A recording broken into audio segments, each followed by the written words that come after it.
Okay, so chapter is electric current, as you know, and we have completed the topic till potentiometer, right? So in the last class we completed how to find out the internal resistance by using potentiometer. So हमने potentiometer जो है उससे internal resistance find out किया था और potentiometer से हमने क्या फाइंड आउट किया था, EMF of unknown batteries. Okay, so basically potentiometer जो है ये एक डिवाइस है जो एक तरीके से वोल्टेज ही मेजर कर रहा है, जैसे ईएमएफ हम मेजर कर रहे हैं, राइट? और इसके जो एप्लीकेशंस है दैट अभी कल जो इसके लास्ट लेक्चर में जो हमने किया था, लाइक मेजरिंग दी इंटरनल रेजिस्टेंस और मेजरिंग दी ईएमएफ, वो भी एक तरीके की एप्लीकेशन ही है उसके. पर आज जो हम कर रहे हैं मतलब इन जनरल एप्लीकेशन की बात करेंगे. तो एप्लीकेशन ऑफ पोटेंशियोमीटर तो पहला दिया है, that is voltage divider. Now what is voltage divider here? You see this circuit. तो in this circuit you can see जो मेरा अपर पार्ट है, जो मेरी प्राइमरी सर्किट्स है, जिसमें एक ईएमएफ लगा हुआ है, एक रेजिस्टेंस है, एंड ये ए से लेके बी तक का एक वायर है जिसको हम पोटेंशियोमीटर वायर बोलेंगे जनरली. एंड पॉइंट ए से मैंने एक डिवाइस कनेक्ट कर रखी है, राइट? सो एक डिवाइस हमने कनेक्ट किया है और जिसका एक एंड पॉजिटिव टर्मिनल से कनेक्टेड है और दूसरा एंड जो है किससे कनेक्टेड है, नेगेटिव टर्मिनल से, राइट? सो यहाँ पे अगर आप देखोगे तो जैसे आपको पता होगा, हम जब जॉकीज को अलग अलग पॉइंट पे रखते थे on potentiometer wire, we get different voltage, है ना? हमें अलग अलग वोल्टेज मिलता था. तो बेसिकली टॉपिक ही है वोल्टेज डिवाइडर. तो ये जो डिवाइस है इसका हम लोग अलग अलग वोल्टेज डिवाइड करेंगे. तो जैसे आप देख सकते हो, अगर मैंने इस पॉइंट पे रखा तो लेट्स से इसका लेंथ L1 हो जाएगा, बचा हुआ जो है वो लेंथ L2 हो जाएगा, और इस लेंथ के बेस पे ही हमें दो डिफरेंट वोल्टेज मिलेंगे, एक इस सेक्शन में और एक इस सेक्शन में. ये जो वोल्टेज होगा दैट इज V1, यहाँ पे जो होगा वो V2. तो यहाँ पे स्टेटमेंट क्या दे रखा है, वोल्टेज V जो मेरा टोटल वोल्टेज था V, right, for AB. So voltage V is divided in proportion of length L1 and L2. तो वोल्टेज को हमने दो पोर्शन में डिवाइड कर दिया, एक L1 में, मतलब L1 पार्ट में और एक L2 पार्ट में. This is just a voltage divider. तो इसको एक एप्लीकेशन हम वोल्टेज डिवाइडर की तरह यूज कर रहे हैं. दूसरा एप्लीकेशन जो इसका है that is audio control, right? Now what is audio control? आपने देखा होगा कई बार जो हमारे घर में पुराने रेडियोज वगैरह होते थे या टीवी थी, उनमें ऐसे एक नॉब हुआ करता था जिसको हम घुमा करके उसकी वॉल्यूम बढ़ाते थे, है ना? फ्रीक्वेंसी सेट करने का भी नॉब था और एक वॉल्यूम चेंज करने वाला भी नॉब था हमारा, राइट? ओके, चलो कॉन्सेंट्रेट हियर एवरीवन. सो हम बात कर रहे थे यहाँ पे ऑडियो कंट्रोल की. Now what is audio control? तो जैसे हमने बताया कि हमारे ओल्डन डेज में जो हमारे पास चीज़ें होती थी, अभी तो ऑडियो कंट्रोल सब रिमोट कंट्रोल पे आ गया. ऑडियो भी आप रिमोट से ही कम ज़्यादा कर सकते हो, एवरीथिंग. बट पहले वो नॉब थे, उन नॉब को आप रोटेट करते थे या फिर एक स्लाइडर आते थे, ऐसे स्लाइड से ऐसे आगे लिया तो ऑडियो बढ़ता था, पीछे लिया तो ऑडियो कम होता था, राइट? तो यहाँ पर वही है, both sliding and rotary knobs, right, are regularly used for the frequency attenuation. Attenuation मतलब एडजस्टमेंट, जो फ्रीक्वेंसी चेंजेस हम करते हैं. दूसरा लाउडनेस कंट्रोल और बहुत सारे पर्पस के लिए. तो बेसिकली ये जो चीजें थी, किसी का भी लाउडनेस को कंट्रोल करना या किसी के फ्रीक्वेंसी को कंट्रोल करना, अब ये सारी चीजें भी पोटेंशियोमीटर का ही एप्लीकेशन है. How? Because when we move the knob, तो नॉब मूव करने से क्या हो रहा था कि हम जो है लेंथ चेंज कर रहे हैं. What? We are changing the length, and obviously with a change in length there will be change in the voltage, right? और उस वोल्टेज की बेसिस पे जो था हमारा ऑडियो वगैरह जो है कंट्रोल होता था, राइट? वोल्टेज ज़्यादा है, audio will be louder, voltage कम है, audio will be smaller. Basically इसके एप्लीकेशंस हम सेमीकंडक्टर में भी करने वाले हैं. So we will use the transistor को, जिसको हम यूज़ करेंगे इस पर्पज़ के लिए, स्पीकर्स वगैरह के लिए, राइट? तो स्पीकर्स में भी हमारे पास एम्पलीफायर वगैरह होता है. आपको पता है एम्पलीफायर होता है ना, जो बड़े बड़े डीजेस लगते हैं, तो उनके लिए एम्पलीफायर एक होता है जो एम्पलीफाई करता है ऑडियो सिग्नल्स को. या जैसे अगर एक सिंपल सी बात करें, अगर मेरे पास अगर एक माइक है, फॉर एग्जांपल अभी यहीं पे देखो ये माइक लगी हुई है, अब मैं जो भी कुछ बोल रहा हूँ ये उसको एम्पलीफाई कर रहा है ना. So what ever I am speaking, वो क्या है, वो एक वेव है, मैकेनिकल वेव है जो मैं बोल रहा हूँ. पर उस मैकेनिकल वेव को ये क्या करता है माइक, इलेक्ट्रिकल वेव में कन्वर्ट करता है ना? ये इलेक्ट्रिकल वेव में कन्वर्ट हो रहा है, सिग्नल्स जा रहे हैं. फिर अगर मैं उसको वहां पे सुनूंगा जब लैपटॉप में, तो वो फिर से क्या होगा, इलेक्ट्रिकल से मैकेनिकल वेव में कन्वर्ट होगा. तो ये कन्वर्जन होता है. ये सारा हम सेमीकंडक्टर में देखेंगे. It is an application of transistor. Okay, so एक पार्ट यहाँ पे यूज हो गया.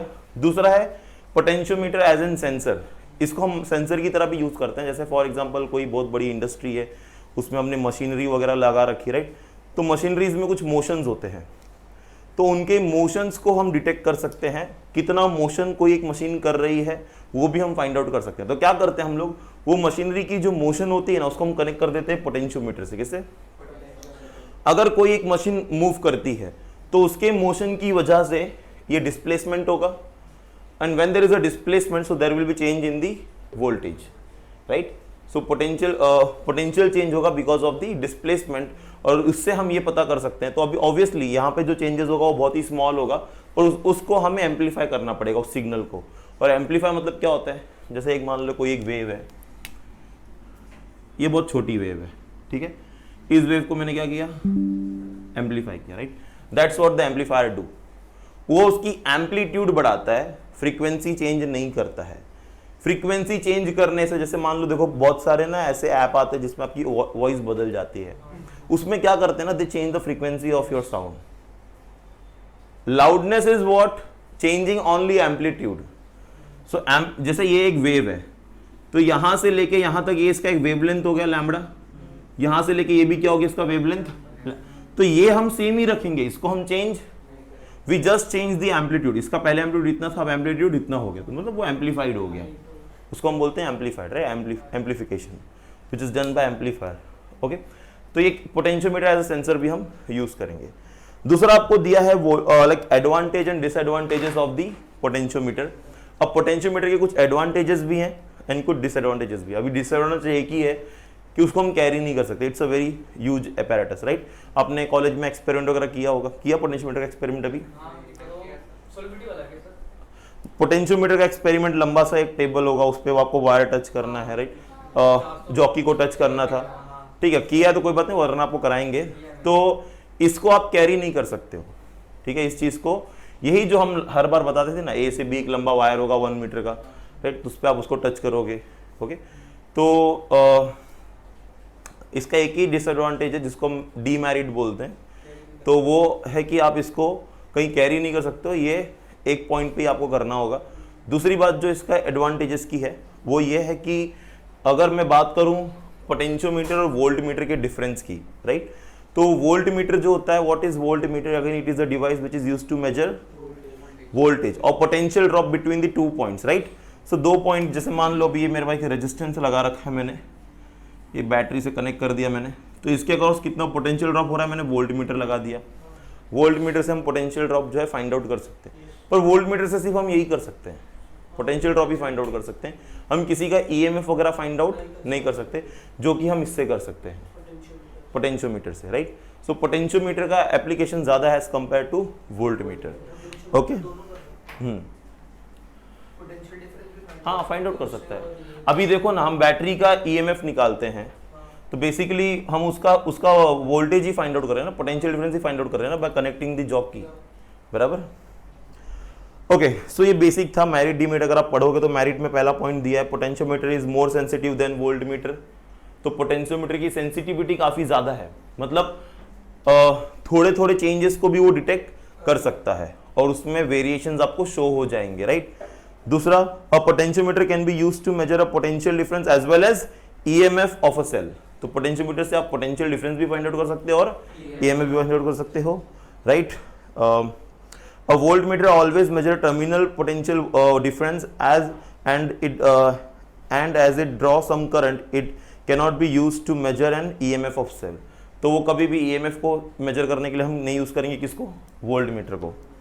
दूसरा है मेजरमेंट ऑफ पोटेंशियल डिफरेंस और EMF of very accurate in the case of potentiometer as small potential difference in an order of 10 to the power -6 volt.